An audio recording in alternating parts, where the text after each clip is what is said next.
Bonjour et bienvenue à tous dans cette vidéo mensuelle de ce début du mois de mars. J'ai à mes côtés Monsieur Geert Wanner qui va nous faire part de son analyse de la situation économique mondiale actuelle. Bonjour Geert. Bonjour Fabienne. Alors dans les vidéos précédentes, nous avions déjà évoqué des nouvelles économiques meilleures pour la zone euro et des chiffres récemment publiés ont confirmé la reprise économique pour la plupart des pays industrialisés occidentaux. Alors, Voilà. peux-tu nous expliquer? Oui, en effet, dans la vidéo de fin janvier, on a vu quelques graphiques sur l'évolution de l'activité économique dans la zone euro et des bonnes nouvelles pour la zone euro. Maintenant, fin février, nous avons vu des indicateurs qui ont été publiés pour l'activité économique dans les pays qui font partie du G4.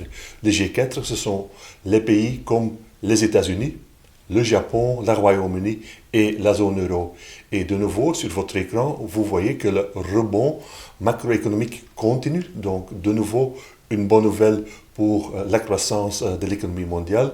Il y a de nouveau une croissance économique dans les pays industrialisés, donc dans les pays occidentaux. Donc voilà des bonnes nouvelles qui confirment aussi les bonnes tendances sur les marchés des actions.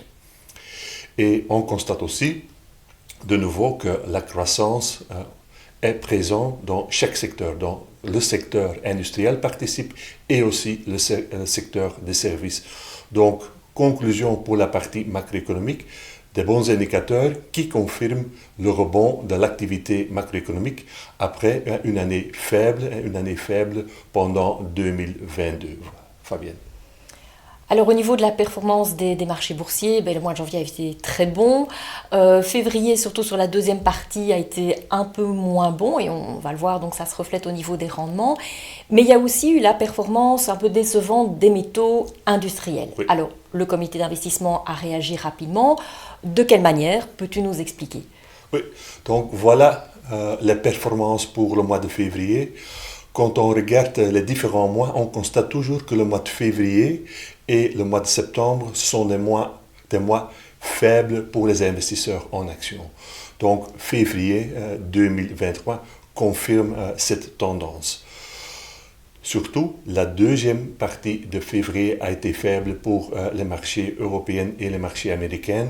Mais en général, donc, des performances positives pour le MSCI Europe, donc les actions européennes, avec un gain de 1,70%, plus 0,70% pour le MSCI World, donc indirectement un investissement en actions américaines. Et on constate que les pays émergents ou les actions des pays émergents ont été décevantes. Pendant le mois de février, là, on a perdu plus de 4%. Vous voyez aussi que nos performances nettes pour le mois de février sont négatives, de 0,45% pour le profil 3, moins 0,30 pour le 5 et moins 0,56 pour le profil dynamique, le profil 7. C'est uniquement lié au fait que, oui, la performance du tracker sur les métaux industriels a été négative. Là, on a perdu 10% pendant le mois de février. Donc, oui, le comité d'investissement a réagi. Vous connaissez notre objectif, c'est de vraiment limiter les pertes pour nos clients.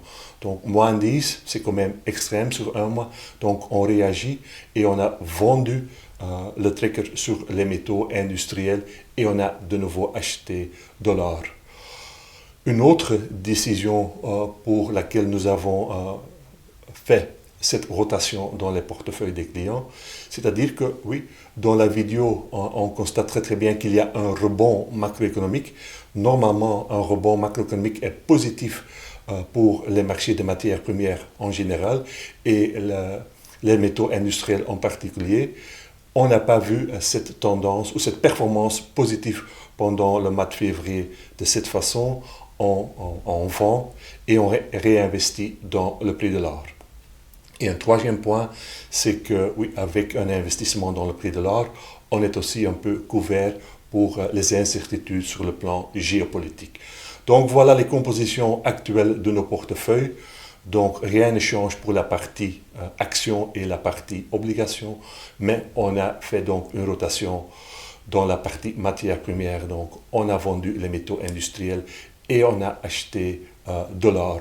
Donc voilà, Fabienne, les décisions du comité d'investissement. Merci Geert. Alors, quelles sont les conclusions à retenir pour ce mois-ci? Donc voilà, depuis le début de cette année, on voit que les statistiques macroéconomiques qui sont publiées sont relativement positives. Donc les statistiques confirment le rebond de l'activité macroéconomique sur le plan mondial. On a vu en février une performance négative, donc une performance décevante pour les trackers sur les métaux industriels. Donc on réagit et on a vendu et on a acheté le tracker sur le prix de l'or. Rien ne change pour la partie liquidité. La liquidité reste au minimum de 5%. Donc on n'est pas devenu défensif dans les allocations de nos portefeuilles. Et donc, comme toujours, on termine cette vidéo mensuelle avec les performances depuis le début de KeepRive. Donc voilà le tableau. Donc depuis le début de cette année 2023, on a des performances pour le profil 5, le profil 7 de 3,70 jusqu'à 4,50%. Donc nous pensons que ces rendements sont encore en ligne avec le marché, Fabienne. Tout à fait. Merci beaucoup Geert pour toutes ces informations. Nous vous donnons rendez-vous le mois prochain. Merci pour votre attention.